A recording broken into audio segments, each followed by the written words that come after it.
So anyway, the point is, we're already getting rising pressure to fund this thing. Now, that's the only interest rate rising. You know, the private rates have really come down somewhat because of the Obama bounce that maybe we won't have a depression after all. But the point is, we're having this, what's grinding forward is the fear in the market of, on one hand, if they do sell the debt, it's driving interest rates up, it'll stop the economy.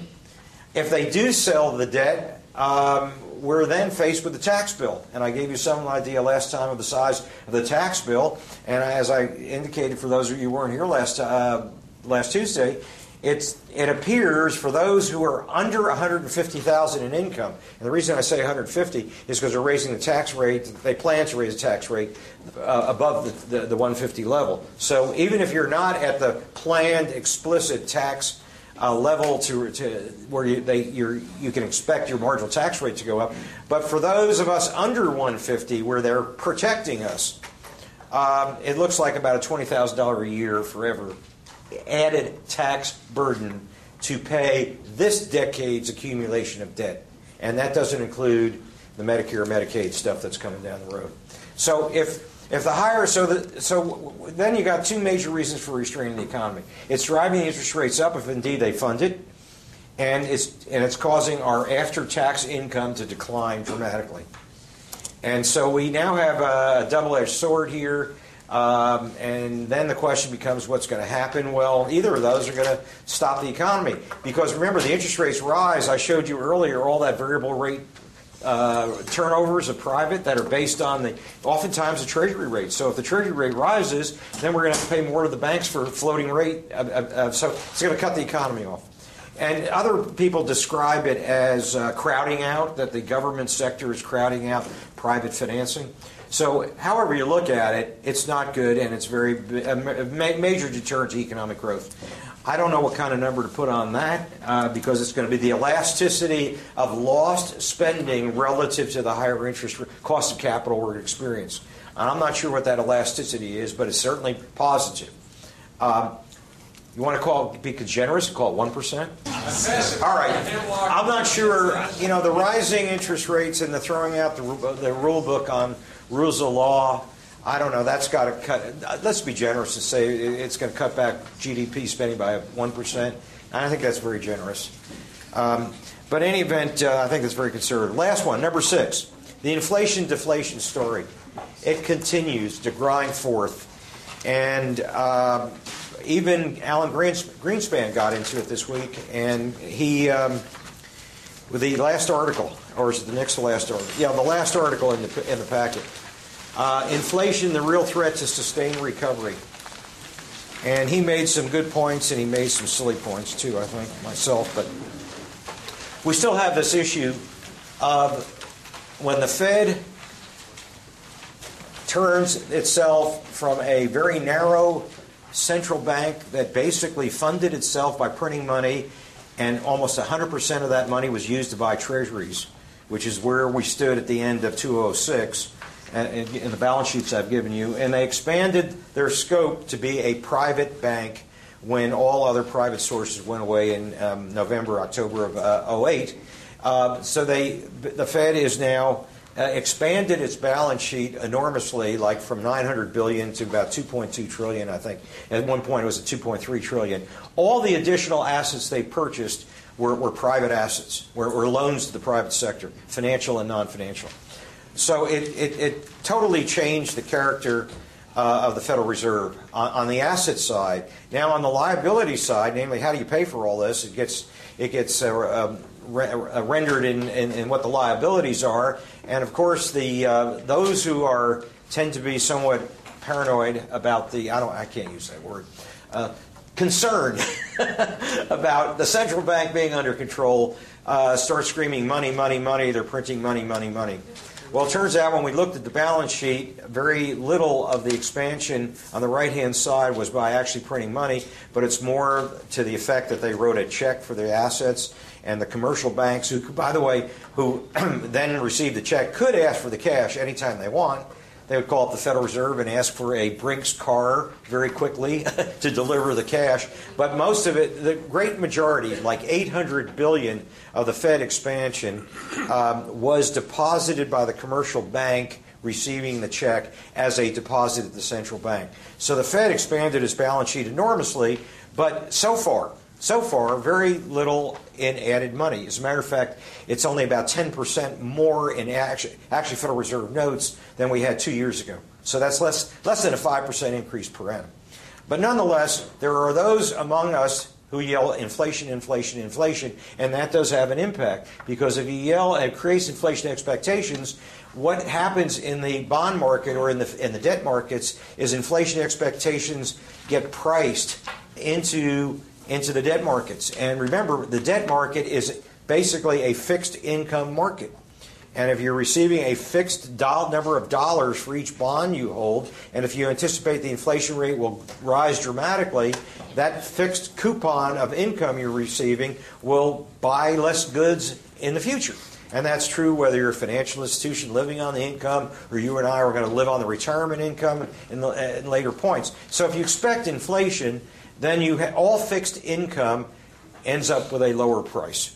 So a lower price translates into a higher market yield. So what we got were higher 10-year Treasury rates only, but we did the private debt actually came down because of another reason, which is the perception of less risk. But the point is, once you get into this inflation paranoia, and it's easy to do because if the Fed balance sheet expands enormously, they had a footing of about $900 billion, and they expanded it to a footing of 2.2 trillion, and they did it in a matter of weeks. And most of this is private loans. And the great majority of the expansion is debt. And who did they borrow the money from? Commercial banks. So it's member bank reserve deposits. So the Fed, and they're paying a very little rate, maybe a quarter point, maybe something like that, maybe 25 basis points for their money, and they're making loans to the private sector. Now, this still causes people to be very upset. In fact, even our central bank chairman, Greenspan, says there's an inflationary threat. The inflationary threat comes when the banks become solvent and they have capital, and they see the expansion, as we went through last time, the expansion of the private credit and spending capacity, which generates the inflation, comes when the banks can take the monetary base and make multiple loans on it. Right now, they can't make multiple loans. They're not making multiple loans on it. They're making no new loans on it. So the money's sitting there in the Fed. Potentially in the future, they could, since they, there are two requirements. For those of you who took money in banking, which I presume the great majority of you need liquidity, and you can multiply that about 10 times. But you also need capital, and they don't have the capital. So right now, all the liquidity in the world gets no private lending at all. But the potential exists that down the road, when the economy revives, we do find new bank buyers, and we do recapitalize our banks, that indeed they will take the member bank reserve deposits and turn around and start to, if the economy is willing and we refinance the banks, the potential exists. But the question then becomes, can the Fed shrink the balance sheet? Well, this is all private lending. And it's short-term maturity. It tends to be pretty darn short, less than 2 years. Some of it's like 90 days.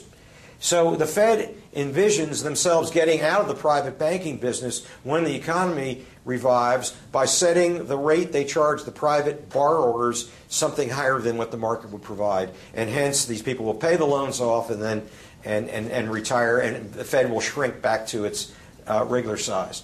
So that's kind of the scenario, except a lot of people don't buy it. The people who don't buy it, unfortunately, also went to school, and a good school, mainly the University of Chicago or some satellite of the University of Chicago. They're called monetarists. When I when I went through in the second lecture the idea of paradigms and of academia, where they learn the rules of the paradigm, and for those of you who are here, I'll jog your memory. If you weren't, you'll probably catch on very quickly. An academic paradigm is all about figuring out the rules of a system, and it would be like variable A affects B in a certain way, and then B affects variable C. And if it's a simultaneous system, it goes back and affects A, and then it leaps forth and it affects variable D. And that's pretty much Keynesian economics. Keynesian economics, variable A was this stuff right here. The Fed expanding its balance sheet, and then variable B that gets affected by it is the interest rates get lower in the market, and variable C, the banks lend the money, and then we as builders of companies, since our cost of capital is reduced, we borrow the money and we go out and buy plant and equipment, and it spurs the economy on. And if you do too much of it, it creates inflation. So there's two paradigms out there. The Keynesian paradigm goes through all those details. There's another paradigm out there called the monetarists, the University of Chicago people, the Milton Friedman followers. And Milton Friedman came along in the 1970s, and actually came up with this earlier, but he got famous in the 70s because we had a lot of inflation. And the Chicago school said, hey, look, you don't have to look at variable A affecting B, affecting C, going back and affecting A, and then ultimately creating inflation. Milton Friedman, really based on an empirical look at our history and other countries, found that the relationship between monetary expansion and inflation was pretty close. And ergo, henceforth, he said, well, the formula for inflation is too much money. Don't need to ask any more questions. End of story. So don't ask me to lay out how A affects B and B affects C and goes back and affects A, affects D. All I can tell you is I've looked and seen empirically that it happens. As a graduate student at Stanford, I sat through this incredible debate between James Tobin and Friedman, which is the ultimate Keynesian guy versus the ultimate monetarist guy, both trying to explain how money creates inflation. Now, of course, the Keynesian guy went through all the A affects B, affects the C, affects, and all the simultaneous, how long it takes, and what all the mechanisms are, and he comes up with a mathematical model of 15 equations, and this is how it happens. Milton Friedman, on the other hand, says, no need to ask me how it happens. I know it happens. I just looked at history. End of story. Among the graduate students, let's just say Tobin won. And actually, Tobin, they kept going after Friedman and trying to draw out of him the mechanism by which money affected inflation. And, of course, he didn't want to discuss it. He didn't want to think about it. But they did manage to draw some things out of him, and they got enough down on paper, they got enough on him that they wrote a path. It was a classic article, I think it was in the JP, Journal of Political Economy, on how Friedman's system of how money affects inflation really is flawed, because I forgot, it was either under-identified or over-identified, which means, going back to ninth grade algebra, you either got more equations than unknowns or more unknowns than equations, and I can't remember which one it was. But the point is, when they really pushed Milton, he didn't have a logical enough system. So this nonetheless, it doesn't matter who won the intellectual battle, because Friedman won the minds of a lot of people. It was simplistic. More money creates inflation. Inflation means fixed income is not worth as much. Don't pay for it. The prices go down. Interest rates go up. Governments better discipline themselves. And it's, keep it simple, stupid. Really is what it was. And it makes a bigger impression. And it did until this day. And I guess Milton passed away about 2-3 years ago. And actually was quite quiet about it for some time, for the last 2 decades of his life, because I think there were, quote, as we talked about in the second discussion, that if you start a paradigm, then anomalies come along. And he couldn't explain the anomalies, so he didn't want to talk about it anymore. But the point is, he created enormous expectations on the part of a significant portion of the market. Okay? So when they start to see the Fed printing money or doubling in size overnight, whether or not the instrument of the Fed expansion was Federal Reserve notes, the usual one is cash, but they borrowed money instead and they doubled the balance sheet. anyone with any kind of monstrous bent just falls, just get me out of bonds, get me out of fixed income.